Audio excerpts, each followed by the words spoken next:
everyone, to AEW Unrestricted, the official podcast of All Elite Wrestling. I am Aubrey here to talk to you about the pay-per-view. It is Full Gear Week. Excited to be here with Mr. Tony Khan, my favorite tradition of pay-per-view week, sitting down with the boss man, going over the card, and also welcoming my special guest, co-host, Excalibur. Hello, friend. Hello, friend. I am super excited to talk about Full Gear Week because not only do we have Rampage live Friday night, 10 p.m. on TNT, we have Countdown to Full Gear 11 p.m. immediately following Rampage, and then Full Gear Saturday, November 13th on pay-per-view, Bleacher Report, and Fight TV. And we have the man himself, the big boss, TK. Hey, it's great to be here with you guys. It's a tradition. Tony, Shivani, I'm normally would be in this seat, but I'm glad to be here with Excalibur and Aubrey. One of the biggest pay-per-view cards of the year, and certainly the AEW roster has grown and grown, and this is really the first time we've seen this version of the AEW roster. So to me, it is in many ways the biggest pay-per-view of 2021 coming up this Saturday. In a World Championship match years in the making, Kenny Omega defends the AEW World Championship title against the number one ranked Hangman Adam Page. CM Punk and Eddie Kingston square off in a highly emotional singles match. In the finals of the AEW World Championship Eliminator Tournament, Miro and the American Dragon Bryan Danielson square off to be the top contender for the AEW World Championship title. A Falls Count Anywhere match. The Young Bucks and Adam Cole take on Jungle Boy, Luchasaurus, and Christian Cage. The AEW World Tag Team Championship is on the line as the Lucha Brothers defend their titles against FTR, Dax Harwood, and Cash Wheeler. Darby Allin takes on MJF for the first time in All Elite Wrestling. The AEW Women's World Championship is on the line as Dr. Britt Baker, DMD, defends against the top-ranked Ty Conti. Cody Rhodes and the Bastard Pac take on Malachi Black and Andrade El Idolo.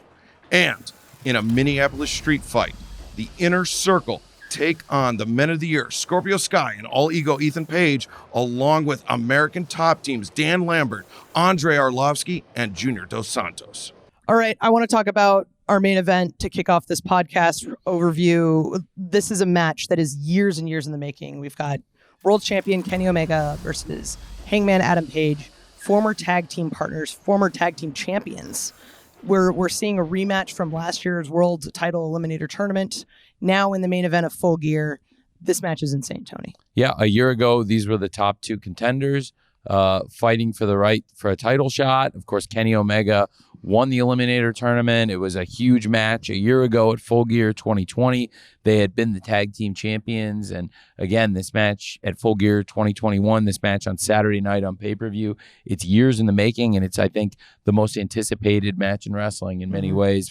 For a long time, fans have been looking forward to Kenny versus Hangman for the world title. And things have come full circle at Full Gear.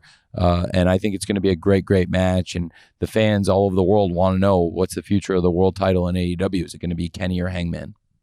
Well, I mean, you think about last year at the World Title Eliminator Tournament, Kenny and Hangman had very different paths to the finals. Kenny had kind of an easy path. He kind of chainsawed through the competition, whereas Hangman had to fight his way. This year, Kenny Omega is kind of had he's relied on the elite. He's relied on Don Callis. He's been able to defend the title with kind of ease, whereas Hangman has kind of had to work his way back from scratch. And so this is really kind of a redemption story, a potential redemption story for Hangman Adam Page. In many ways, but we've also seen Kenny Omega, out wrestle many opponents, and he's gone in and had some of the best wrestling matches of the year. At times, he's resorted to chicanery and underhanded tactics. The way he won the title was very underhanded, but since then, it's been almost a year he's held it, and he's closing in on 1 year as champion now. That's right. And in that time,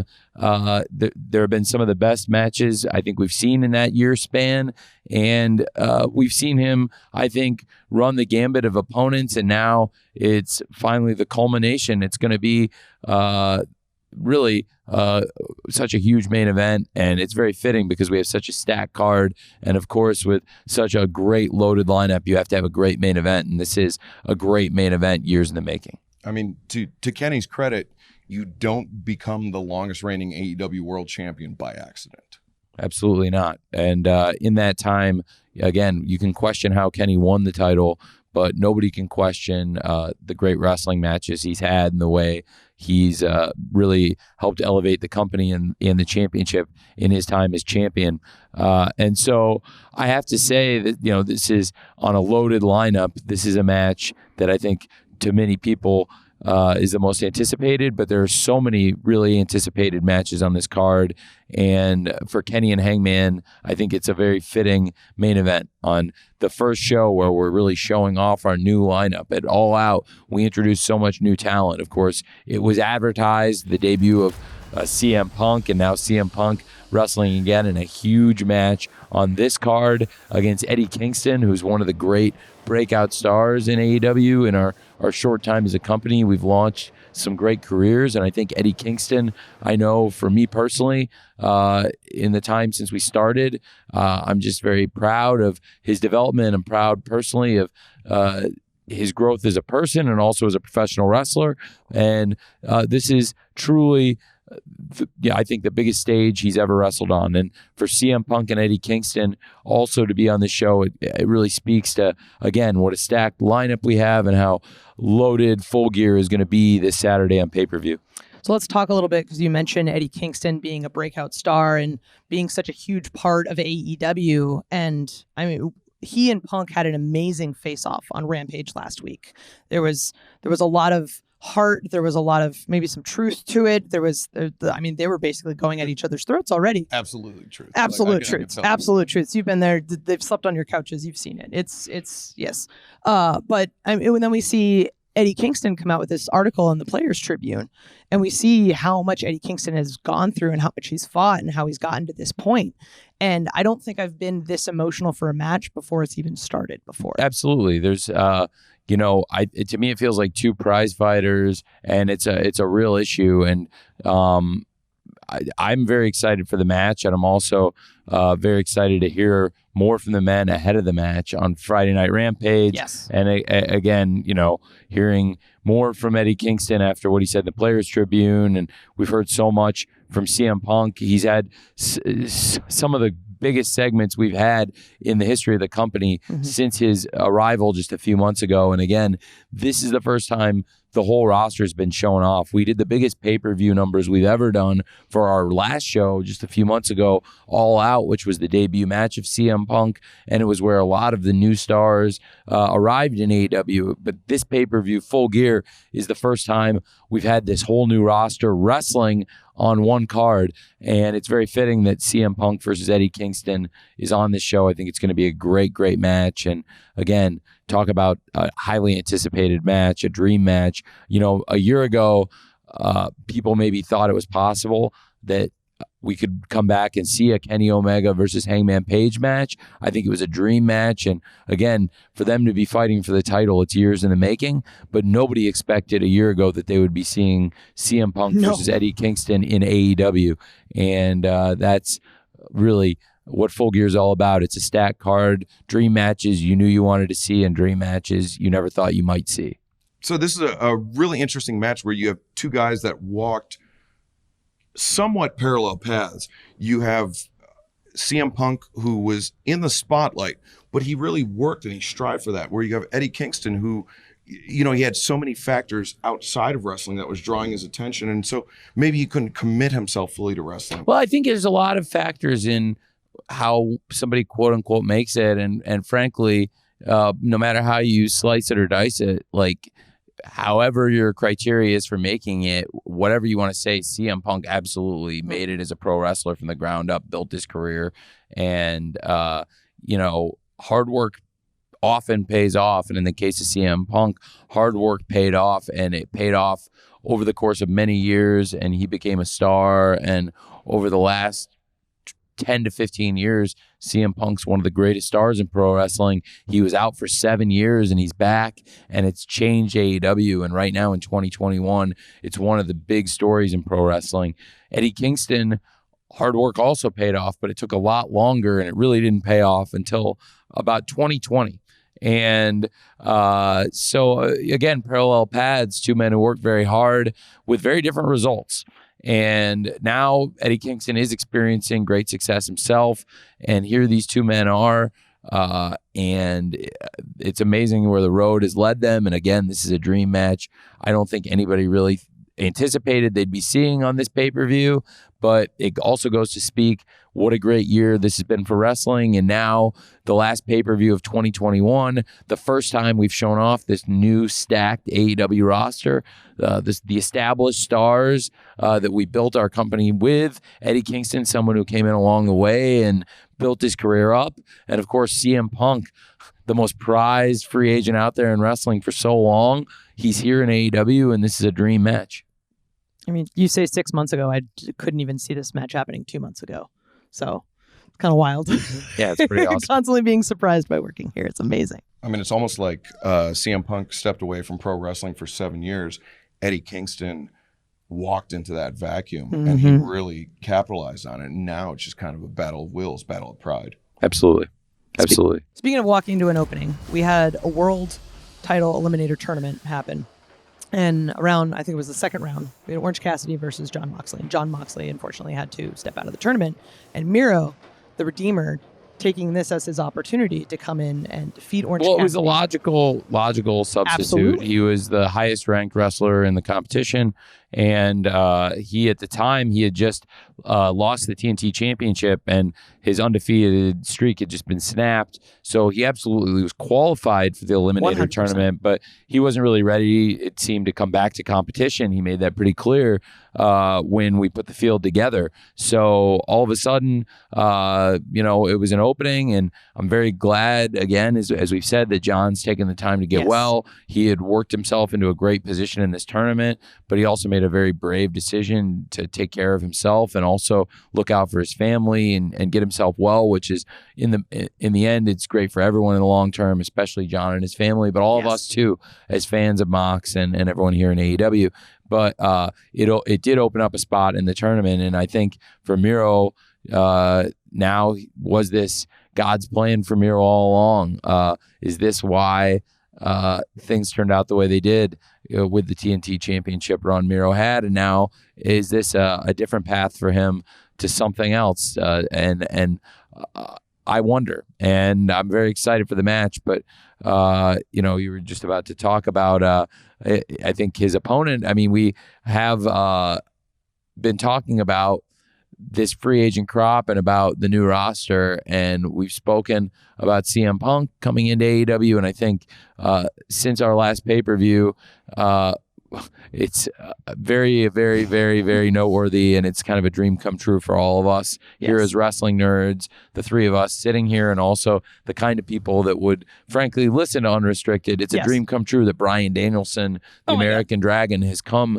to AEW, and having Bryan Danielson in the Eliminator tournament has been tremendous. The first two matches he's had with Dustin Rhodes on Dynamite and with Eddie Kingston on Rampage, two of the best matches we've had all year on television, and it's amazing. He had this incredible match against Dustin Rhodes on Dynamite, and then just when you didn't think there was any way they could match that kind of intensity, he came in and something altogether different. I mean, Bryan Danielson and Eddie Kingston, one of the most unique displays of competitive spirit and just raw, hard-hitting wrestling you're ever going to see on Rampage, and you had a up-close seat calling the action, Excalibur, and now the tournament final, he finds himself with arguably the toughest challenge yet, and Bryan Danielson's already really wrestled some of the top people in AEW, and it's possible he hasn't had a tougher test, and it's also possible he frankly faced the world champion, went to a draw, a 30-minute draw with Kenny Omega, another one of the best matches we've had since we got here to AEW. But Miro is something altogether different, and it does feel like Miro is on mission right now. And after the things he said, it does feel like he might have a higher purpose here, Miro. And with him coming back, he said he feels like this was his big opening, and maybe this was the plan from God all along. So it's crazy how things have worked out. But to have Miro against Bryan Danielson again what a great example of someone who came in last year and has been developing over the past year in AEW. And again, somebody who's come in this year, and it's another match we never would have thought a year ago would be possible in AEW. And it's another dream match here at Full Gear with huge stakes, because the winner of Miro versus Bryan Danielson will be the number one contender after the pay-per-view. And after this Saturday, after this weekend, we'll have a new number one contender. We'll have the winner of this match will be first in line to fight the world champion, whoever wins the title match between Kenny and Hangman. And whoever comes out of Kenny and Hangman, they'll have a very tough challenger ahead of them for sure, with the winner of Miro versus Bryan Danielson. It's a highly intriguing singles match, because you have the American Dragon, Bryan Danielson, who has not lost a singles match here in AEW. He has gone to a time limit draw with our AEW World Champion. You have Miro, the Redeemer, who has only one singles loss, and it came after weeks and weeks and weeks of defending his TNT championship. And so he's coming into this match fresh. Danielson, maybe, I don't want to stack the deck, but maybe a little banged up. He's been wrestling a lot more regularly than Miro has in the last 4 to 6 weeks. And so Miro coming into this match relatively fresh, Danielson in a more regular schedule, a little more banged up. This is a toss-up, but I would say maybe a 51-49 towards Miro. Well, absolutely. Miro's got the size advantage. Yeah, you could say he's fresher, but he also went on a great run, as you've said, of TNT title defenses. And we also saw, if there was one very small crack in Miro's armor, it was the neck injury. But he's had time to heal that injury, whereas Danielson's been wrestling this crazy schedule. Even outside the tournament, wrestled an exhibition match on Rampage, and a very tough competition against Anthony Bowens. And that was a great match. And so it goes to show Bryan Danielson really staying in top condition, but also has absolutely put himself through a lot of punishment in recent weeks, and really just in a couple months since he arrived in AEW. It's amazing how many great matches we've seen Bryan Danielson in. But again, this is the toughest match he's been in, and for Miro, this might be the toughest match we've seen Miro in also. So I think, again, talk about a dream match we never would have thought would be possible at AEW Full Gear. And we've only talked about 3 matches: Kenny Omega versus Hangman Page for the world title, CM Punk versus Eddie Kingston, and Miro versus Bryan Danielson in the world title eliminator tournament final. And those 3 matches alone, to me, are well worth the price of this pay-per-view. But there's still 6 great matches on this card, and it's amazing how stacked it all is. And I think there's a lot more to talk about. That's the thing to remember. The winner of Miro versus Bryan Danielson will face the winner of Kenny Omega and Hangman Adam Page. That is the highest possible stakes, Aubrey. Yeah, as you touched on, we've only touched on 3 matches. We've barely scratched the surface of this pay-per-view. Full Gear this weekend, Saturday. You can catch it on pay-per-view. You can catch it online at Bleacher Report and Fight TV internationally.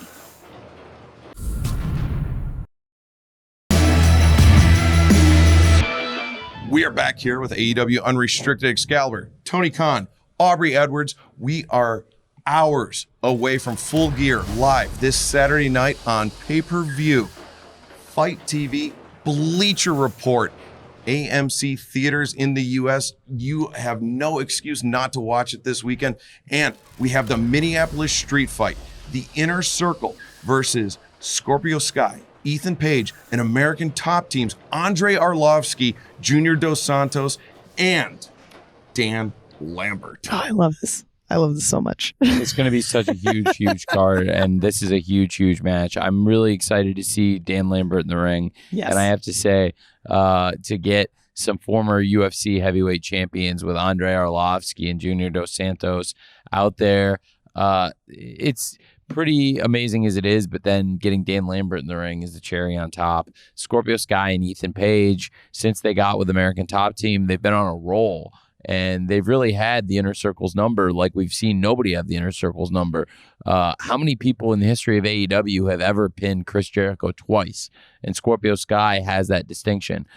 So it's a huge match. And really, it's very personal on both sides. The Inner Circle got a big win back when Sammy Guevara successfully defended the TNT title against Ethan Page on Dynamite in Boston on such a great show, our return to Wednesday nights.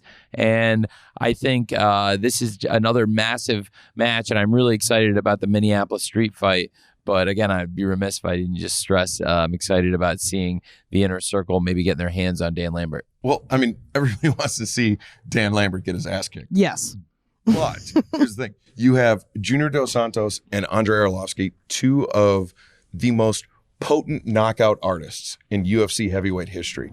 And in a Minneapolis street fight, completely unfettered. Does that kind of mitigate the disadvantage of having Dan Lambert on their team? Well, yes, absolutely. I mean, those guys could be unleashed in a wrestling setting, and we've seen so far the American Top Team has been very effective, and Junior Dos Santos was extremely effective and did really well in his wrestling debut. Threw out a drop kick. Yeah. He did great, and they won the match, and so Junior Dos Santos is undefeated in AEW right now, and American Top Team is undefeated in team matches. So I really think this is an amazing match, and I also think it's something nobody would have thought was possible to see all these great stars from the UFC coming into AEW. We've seen some of the biggest names in all of mixed martial arts in AEW recently. You never know who's going to get involved when American Top Team is on the card, and to have Junior Dos Santos and Andrei Arlovsky wrestling for AEW on pay-per-view, it's great.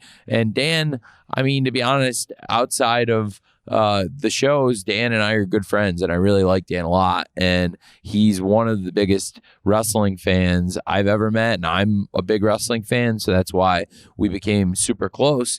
And it's, Jacksonville was the home of AEW for a long time in the pandemic, and of course Chris Jericho, Sammy Guevara, Jake Hager, and Santana Ortiz, the Inner Circle, such a huge part of the pandemic era, the Daily's Place shows, all the great matches they had, the both of the Stadium Stampede matches, and so many great matches in Daly's Place and in Jacksonville through the pandemic. I got to know the UFC fighters and people in UFC a lot better through the pandemic. I became really good friends with Dana White because UFC built their ViStar. Yeah, they built their bubble, and their bubble was right, next to ours. And Dana and I became good friends, and I really like their company, and I really also became good friends through the pandemic with Dan Lambert. And I just think he's got a great mind for wrestling, and even though he's got a huge mouth and he gets so much heat out there, he's also got a lot of respect from a lot of people in the locker room because he has such a great appreciation for the wrestling business. Like so many of the people who would listen to Unrestricted, Dan's a student of the wrestling business. If you don't know, he has one of the great collections of wrestling belts. And before I got to know him, before we became friends, I respected Dan because I'd seen Dan on television. He used to manage Bobby Lashley in Impact. Yep. He was tremendous. And he was tremendous in that role. And I think he's tremendous also, managing Scorpio Sky and Ethan Page. He's been great. They've been on a roll really since they got together as a team. They've done very, very well and have a great record. And I think have, reached new heights since they got together with Dan, with the wins they have now over Jericho and the Inner Circle. Well, so, I mean, you mentioned how, monumental it is for Chris Jericho to have been defeated multiple times by Scorpio Sky. This is a match that actually could pose an existential threat to the Inner Circle. Absolutely. It could. And also, there's a lot to keep an eye on with the future of the TNT Championship. I mean, Scorpio Sky last year at Revolution won the Face of the Revolution ladder match. We know he's had his sights set on the TNT title. And also Ethan Page had a great match with Sammy Guevara and could be in line for another rematch because Ethan Page has a great record. So there's a lot to watch here because another win for American Top Team would make them 3-0 against the Inner Circle. And really, nobody's ever done anything like that against the Inner Circle. But frankly, when American Top Team's gotten together, nobody's even really tested the full power of American Top Team. We've never seen Arlovsky in the ring yet. No. And Dos Santos, when we saw him, he was awesome. Very awesome. And you never know what Dan Lambert has up his sleeve. So I'm really excited. And since the beginning of AEW, the members of the Inner Circle have just been really critical, just big parts of the company since the very first episode of Dynamite. And I think it's very fitting now that Sammy's the TNT champion. Yes. He's had some great matches already as the TNT champion, and he's definitely one of the important future pillars, as MJF would say, of the company. And Santana Ortiz, we talk about the pandemic era. I think the parking lot fight they had with the Best Friends is one of the best matches we've ever had in AEW, whether it was in the pandemic era or out of the pandemic era. It's just has stood the test of time. And I really think this will be, again, on a stacked lineup. This is another really great match to look forward to this Saturday night. We're just hours away from this big match. Minneapolis. You want to talk about units that are unbeatable? Unbeatable? Dr. Britt Baker, DMD. I don't want to talk. Jamie Hayden. I don't want to talk about and Doctor. Rebel. When those three conspire, Yes. they are unstoppable. Yes, when what they conspire. Can Ty Conti do this weekend? Oh boy. I mean, one of the things that I love about this podcast is Tony just going over all of the amazing talent we have. We've brought in all of these great debuts from All Out that we're seeing on the card. But really, like, we need to talk about Dr. Britt Baker and we need to talk about Ty Conti. Ty Conti having come to AEW and completely growing into herself as a wrestler and being incredible. Britt Baker being here at the very beginning, being the first woman we've signed, being an incredible champion. As much as I dislike her, I'll give her credit where it's due. On top of that, being a dentist full time, like, girl's a hell of a worker, like, amazing. And then she's got Rebel and Jamie in her corner. Like, this is, what does Ty have to do to take down the good doctor? Well, I mean, we've seen Ty Conti work her way up to the number one contender position, and we've really seen Ty Conti work herself up in the world of wrestling. She's another great example of somebody who had been fired by WWE and I thought was one of the top young prospects in wrestling, Ty Conti. And I was really surprised. And I've said this a lot recently that, like, you see maybe a good numbers, let's say, and I don't want to make light of the number. I don't know the exact number, but on average, every several months, you see maybe 20 people get let go in a mass layoff, on average 20, 25 people. And every time there's a few great talents that are available. And I think we've been selective about how we built the roster, but certainly that we've got a lot more star power on the roster. And Ty Conti is one of the most dangerous women in AEW. Excalibur, you could tell us a little bit more. She's got the most preeminent martial arts background of any of the wrestlers in AEW. Absolutely. She was a Olympic potential athlete for judo in Brazil. She is a jiu-jitsu fighter. She is also a Muay Thai striker. She has combined all of these disciplines and added it to professional wrestling. She is so multifaceted, and I mean, not to ding our competition, but just because she doesn't speak perfect English doesn't mean that she should not be afforded an opportunity to succeed on a world stage. Well, she also does speak great English. She's fantastic. And we've seen since Ty Conti has gotten together with Anna Jay, the two of them have really had each other's back. And I think, you asked the question of Aubrey a moment ago, what can Ty Conti do? Well, we've seen Anna Jay's had her back, and we've also seen in trios action, she's competed now with Thunder Rosa, and they've had each other's back. And Thunder Rosa, of course, is going to be facing Jamie Hayter in the quarterfinals of the TBS Championship Tournament. And we have so much to look forward to there. But, now all of a sudden, Ty Conti has people to watch her back, Excalibur. Playing field's a little more level than it was in previous Britt Baker matches. Absolutely. So I think, Ty Conti has the potential to level the playing field, absolutely. Mm-hmm. And Anna Jay could be an equalizer for her, and Thunder Rosa could be an equalizer for her. And so I do think Britt Baker has relied on a lot of chicanery, a lot of cheap tricks at times to keep the title. But again, similar to what we said about Kenny Omega, she's also had great matches and earned a lot of her victories and raised the credibility of the title. And in her time as champion, the company's gotten stronger, and she's built her own star. And Britt Baker's one of the hardest working people in wrestling. Also, different background than Ty Conti. Ty Conti has a lot more fighting experience, martial arts experience, is a black belt in judo, Britt Baker more pro wrestling experience. A black belt in dentistry. There you go. You And, could say that. and absolutely, and she does use her knowledge of the human anatomy in the mouth to her advantage. The lockjaw is one of the scariest moves in pro wrestling, and once it's on, everybody's ever tapped out to it. She's put in it. I mean, the thing about Britt is that we talk so much about her dental practice and everything like that, and that's not just to make her seem something more than she is. It's because she is a tremendous student. She sits there, she looks at the tape, she studies her opponent, she looks for weaknesses. She is in the pocket, 24/7, looking for ways to beat her opponent. And whether it's by chicanery or it's by something that she can do in the ring, Britt Baker will find a way. Well, we've seen Ty Conti is the consummate athlete, and something to keep an eye on also, as we've talked about, Britt burns the candle at both ends. Mm-hmm. I mean, when I was a kid, Ric Flair was considered the champion who burned the candle on both ends. Well, it's very different lifestyle Britt Baker leads, but she does burn the candle on both ends. She is a professional. I mean, it's an amazing thing because Britt Baker will come in and be at Dynamite, be at Rampage. She's had great matches on both shows. She's main evented on both shows, and one of the top stars and the world champion.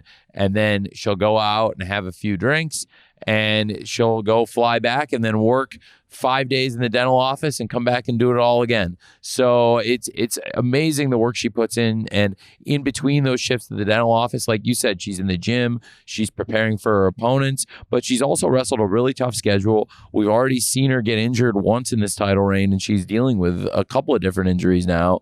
And also, not just the schedule she's worked as a wrestler, but the exhausting professional schedule as a dentist. So Ty, coming into this match, she's leveled the playing field by getting people to watch her back, just like we saw on Dynamite and in recent weeks. And nobody's hotter in the entire world of wrestling. She's on this great undefeated run. So it's definitely, if anybody is going to answer the question you asked of how do you stand up to Britt Baker and all the tricks she has in her corner, I guess Ty Conti may have some of the answers. Speaking of burning the candle at both ends, Dr. Britt Baker, DMD, is it going to catch up with her? Is it going to catch up with the American Nightmare, Cody Rhodes? Well, I mean, we've got Cody. He's working in the office. He's a host of Go Big Show. He's a reality star. And, of course, he's a father of a newborn, beautiful baby Liberty.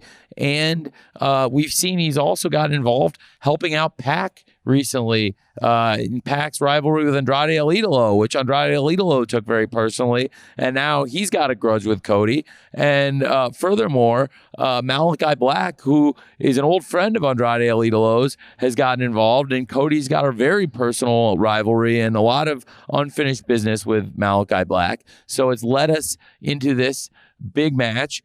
Cody teaming with Pac against Pac's mortal enemy, Andrade El Idolo. They've split those two classic matches on Rampage. And Malachi Black teaming with Andrade El Idolo. That's a dream team in and of itself. Who would have thought that those two great champions would be wrestling in AEW, let alone teaming with each other in 2021? I mean, in Lucha Libre, there's the term parejas increíble, which is just, two partners that aren't necessarily coalescing as a tag team. That could define both Cody and Pac and Andrade and Malachi Black. Like, these are not two fully formed tag teams. Absolutely. It's going to be a real dream match. And I think, again, on such a loaded card, to have four of the top stars in wrestling competing in this tag match, it's just such a stacked card. And this is another great match for the fans to look forward to. But also, I'm really looking forward to as a fan of bell to bell in ring wrestling, I know this is going to deliver some great action. And I mean, we've seen the matches Cody's had with both Malachi and of course also with Andrade El Idolo now. Great match on Dynamite. And man, the matches Pac's had with Andrade El Idolo are just some of the top matches, and what a great rivalry they've had and are having. And I just think this is an unpredictable match, and I know it's going to be another great match on the card. It's really a case of there are four guys that are a wrestler's wrestler. You know, it's like these are people that wrestlers will, you know, the quote unquote curtain sellout. They will go there and they will watch these guys in the ring because there's such a high level of respect for all four of these athletes. And again, I talked earlier about how it's a great example of we've built this new roster, and it's the first time we've gotten to really show off the new roster. And Cody Rhodes and Pac are two of the original AEW wrestlers who've been in AEW since day one, since we first did the press conference in Jacksonville and announced the formation of AEW in January of 2019. We're coming up on almost 3 years since we announced the launch of AEW, and Cody Rhodes and Pac, both a big part of it from day one. And then recently we've seen Malachi Black and Andrade El Idolo, two great wrestlers, two top champions from the competition who've come over. Who would have ever thought we would see these great wrestlers? And again, like I talked about with Ty Conti, I'm very surprised these are people that were available to us when they were. But we've, frankly, in my opinion, we've had some big breaks in terms of talent flooding the market. And oh my gosh, when Malachi Black became available, I was so excited. And when Andrade El Idolo became available, I was so excited. And they're old friends, and I think they've got some chemistry themselves, and I think this could be a real great match on this card, which is filled with great matches. I mean, I think that's the point. They are old friends. They have a very common bond where Cody and Pac have been up and down the road together. I mean, if you watch back and look back, I mean, to be fair, and again, it took place, in our competitions shows, but really, they do have a lot of history with each other. So it'll be interesting to see how it translates to a tag team match in AEW. But they're very familiar with each other, Cody and Pac. I was speaking more from a position of recency bias. Sure. But absolutely, Cody and Pac have a long history together. Andrade and Malachi, more current history. It will be very interesting to see on Saturday night who prevails. Absolutely. Well, it looks like Malachi and Andrade El Idolo, their attack was orchestrated and they had a bit of a plan, whereas Cody coming out to save Pac was on the fly and an emotional decision he made. So we'll see. We'll see. The hot-headed, emotional pair of Cody and Pac teaming against really the very devious, very methodical, just two great wrestlers, Malachi Black and Andrade El Idolo. Very excited for that. We've gone over so much awesome wrestling on this card this Saturday, November 13th at Full Gear, and we still have not hit every single match yet. You can watch the pay-per-view Saturday, November 13th. We're hours away. Hours away. It's almost Report. Here. Bleacher Report, you can watch it. Traditional pay-per-view providers, Fight TV internationally, or you can head to a movie theater. If you're in the States, there is no excuse not to watch Full Gear this Saturday. We still have so much more to talk about. So much more on AEW Unrestricted.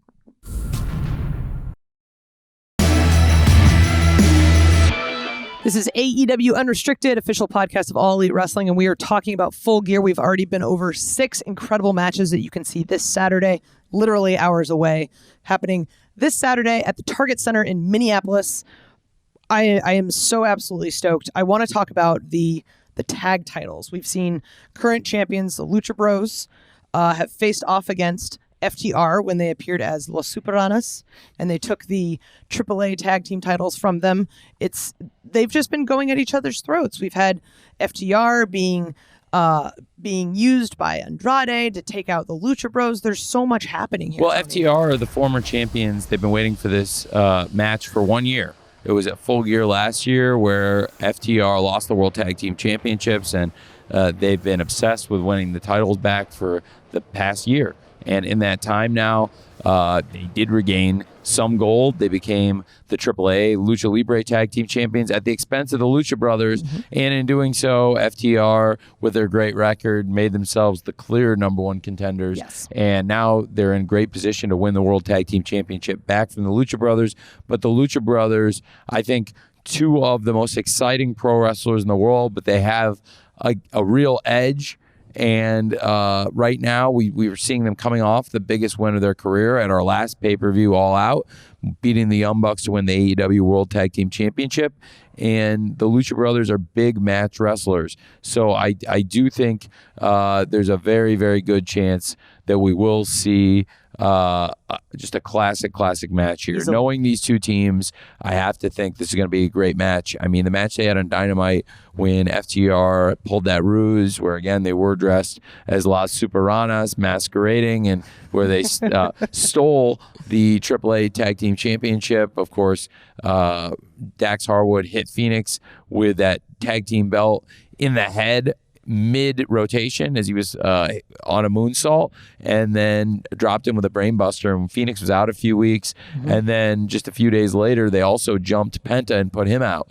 And now the Lucha Brothers are back full force, and FTR coming to get their belts back 1 year later. It feels like just about as big a clash as you could possibly hope for in the world of tag team wrestling right now. Well, so along those lines, I mean, you just laid out everything that's happened in the last couple of months. It is so unorthodox for the champions to call out their challengers. And that's what Rey Fenix and Penta El Zero Miedo did. They called out FTR. Is this a trap game for them? Is this so emotional for the Lucha Brothers that they're not thinking clearly, and they're walking into a trap with FTR? I will see. I mean, FTR are definitely two of the smartest, most organized, well-prepared wrestlers in the game. And Tully. With Tully Blanchard in their corner, they're always dangerous. And I think, again, it's very, very notable that last year at Full Gear, really, they've spent the past year scheming, planning, plotting to get these belts back. Yeah, absolutely. And we know FTR really are obsessed with the championships. So I think they've got the will to win. But frankly, like you said, we've never seen this side of the Lucha Brothers. And I expect it's going to be a great match. Knowing the great matches we've seen these two teams have on pay-per-view, I think it's going to be a great match. And speaking of the great matches, these two teams, the World Tag Team Champions, the Lucha Brothers, and the number one contenders, FTR, have had on pay-per-view. They're going to have this huge World Tag Team Championship match. Of course, 1 year ago at Full Gear, FTR dropped the Tag Team Championship and have been obsessed with getting it back ever since. And it was in a classic match. One of the true great matches of the pandemic era was the Young Bucks versus FTR at Full Gear last year. And,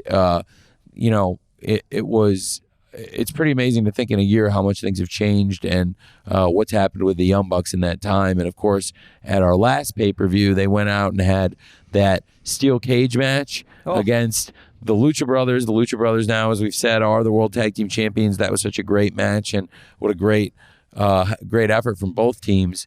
But it was also by design. I put that steel cage there because there had been so much interference in the Young Bucks matches. And when they first won the Tag Team Championship, they really earned it. And they went out and proved themselves and out-wrestled the champions, and then out-wrestled all the teams they faced for months. And eventually the competition stacked, and the Young Bucks started to take shortcuts. They followed down the same dark path we talked about Kenny Omega, where, we saw them take a lot of shortcuts to retain the title, but they also were great champions for a long time and elevated the championships in many ways. And the Young Bucks now, at All Out, after that classic match, they're no longer the champions, and they could be in line someday to take on the winners of that FTR versus Lucha Brothers match. But right now, they're in a Falls Count Anywhere trios match, and they're teaming with Adam Cole, who's making his AEW pay-per-view debut, which is crazy. Insane. And who would have thought it'd be possible going into our last show? But at All Out, again, really, we saw the roster change. It was such a huge show for us. And in the time since All Out, the roster has grown and changed again. And this is the first show, as I keep saying, where we've shown off this new roster, this new iteration of AEW. And again, the Young Bucks and Adam Cole exemplifies that, and their opponents in this match are men that they have antagonized since the moment that Adam Cole arrived here. And I'm talking about Jungle Boy, Luchasaurus, and Christian Cage. And from the very end of All Out, we saw Jungle Boy, Luchasaurus, and Christian Cage assaulted, and really Adam Cole came in and he tried to make a statement at their expense. And this match has been building since our last pay-per-view. I'm so excited for this Falls Count Anywhere match. And when you have these men involved, Christian Cage, Jungle Boy, Luchasaurus, Matt Jackson, Nick Jackson, and Adam Cole, anything can happen. And when it's Falls Count Anywhere, who knows what to expect from this match, but I do expect a great match. It's been a deeply personal rivalry since Adam Cole first arrived in AEW. He has picked out Jungle Boy as, to borrow a phrase from MJF, one of the four pillars of, one of the young stars of AEW.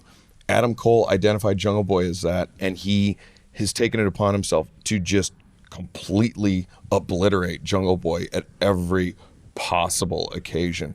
And we've just seen it since All Out. Since Adam Cole's arrival, and it's happened time after time again. When they threw Jungle Boy off the stage, that was brutal. And Jungle Boy, he's young, he's tenacious, he's fought back, but we've seen the super click. We've seen the Young Bucks and Adam Cole sink to, just unimaginable levels in order to inflict punishment on their opponents. And now that it's a Falls Count Anywhere match at Full Gear, it seems like that just gives them open license to sink even further. Yeah, absolutely. And we saw Jungle Boy, Luchasaurus, and Christian Cage come back with a vengeance recently on Dynamite. And, they put the Young Bucks and Adam Cole in their place a bit. And it was a backstage attack on Luchasaurus that put him out. It was a Meltzer driver on the floor that put Christian Cage out. And then, like you said, they threw Jungle Boy off the stage. But we saw that Jungle Boy, Luchasaurus, and Christian Cage were down temporarily, but they were not out. They've come back strong. And this is just going to be a wild, crazy match. And especially with all the high flying these wrestlers do, this could get out of hand, and we might see some crazy things that we've never seen before on pay-per-view. Jungle Boy, Luchasaurus, Christian Cage, tenacious. Tenacity personified. Darby Allin. Mm-hmm. We talked a little bit about, Jungle Boy being one of the pillars, but we see MJF and we see Darby Allin, and these are two names that have been synonymous with AEW. I also stacked, not only did I put the card for the actual pay-per-view together, but when we listed the matches to go over for Unrestricted here, I wanted this to be last because it really is telling that we've gone through this stacked pay-per-view, talked about all these huge matches, and we still haven't talked about two of the greatest stars in AEW going back to our first year, MJF and Darby Allin, who even before Dynamite got started, these two stars came in and have built a reputation in the sport, built a reputation with the fans, and they've both built these great records. They are really, as we've said, two of the pillars of AEW, Darby Allin and MJF, and they both had these great successes on pay-per-view. They both really risen to great heights. We've seen MJF main event show after show, put together the stellar record, win the Dynamite Diamond Battle Royals twice, and we've seen Darby Allin reigning as the TNT champion, putting together one of the best win-loss records in the sport, overcoming great odds, fighting from underneath. And when he won the TNT title and had built this great connection with the fans and worked his way to the top, after all that, he became even more popular when he was aligned with Sting. And the arrival of Sting in AEW really helped the company last winter. He arrived at Winter is Coming, one of the biggest Dynamite shows, and the ratings. We got a huge boost last December from his arrival. The amount of merchandise, the lift we've had to our pay-per-view business. He's come in himself and gotten in the ring, and also he's been such a great mentor to Darby. And since he came, Darby's been on a roll. And I just think when you look at dream matches in AEW, this has been one for a long time. It's been a long time coming. Darby Allin versus MJF. I'm very excited for it. So I've followed Darby's career, through the independents, through AEW, and since Sting's arrival, Darby is a completely different wrestler. 100%. Much better wrestler. This match, selfishly, as a commentator, is a match that I feel like 15 years from now, I will still be referencing. I will still be calling back to this match at Full Gear. I agree. It's a historic match, the first AEW match ever between Darby Allin and MJF one-on-one at Full Gear this weekend. It's such a stacked show, and the wrestling fans, all of you wrestling fans, even within the company, people are very, very excited. And look, these are hard people to get excited. Well, think about it. MJF, he's beaten Sammy Guevara. He's beaten Jungle Boy. 2 of the 4 pillars. Can he finish the trifecta this Saturday night? It's a great question. And also with Darby Allin, he has come into AEW. We saw in our last pay-per-view, one of the biggest matches we've ever had in the history of the company. He had this classic match with CM Punk. We saw the run Darby went on. He's still arguably the greatest TNT champion we've ever had in AEW, and he's done it all as the ultimate underdog, fighting from underneath. I think this is going to be a great match on what is surely the most stacked card you'll see in professional wrestling. I don't know how you seem to do it every single pay-per-view, Tony, but each time we sit down and we talk about these cards, I'm just more and more impressed at all of the crazy stuff that we are giving these fans, all of these amazing matches, from incredible storied talent to new talent that AEW has built. We've got it all this Saturday. I really, really think this is going to be such an amazing card. And it's funny because I work really hard at it, and I'm always thinking about it no matter where I am. And it's funny because this is very different from the card that they photographed on my notebook, isn't it? But that was a while ago. So in all seriousness, this is going to be Full Gear. We're hours away from what is going to be one of the great pay-per-view cards, I think, in recent memory. And again, the first time anybody's been able to check out what I think is the best roster in professional wrestling. Stacked to the gills. Full Gear this Saturday night, 8 p.m. Eastern, on Bleacher Report, on traditional pay-per-view providers, in theaters, and on Fight TV internationally. Full Gear. You cannot afford to miss this. If you do, everybody's going to make fun of you and say, why weren't you watching Full Gear? Well, I really appreciate you guys taking the time. It's been fun doing this. I'm looking down. We had notes down here on the ground. If you're wondering what I was looking down at, and my chicken scratch. This is Aubrey's chicken scratch. She had made notes on the card, so I was just looking down at that. It looks great. More legible than yours. Well, but that's true. But mine is written for only me to read, for my eyes only. But people seem to manage to decipher it. But it was a very different experience doing this show with the two of you, and Tony Schiavone. I look forward to seeing you this weekend for the pay-per-view, and for Excalibur and Aubrey Edwards. I'm Tony Khan from AEW. Thank you for joining us for Unrestricted Full Gear Preview Show. See you hours from now, Saturday, Full Gear on pay-per-view.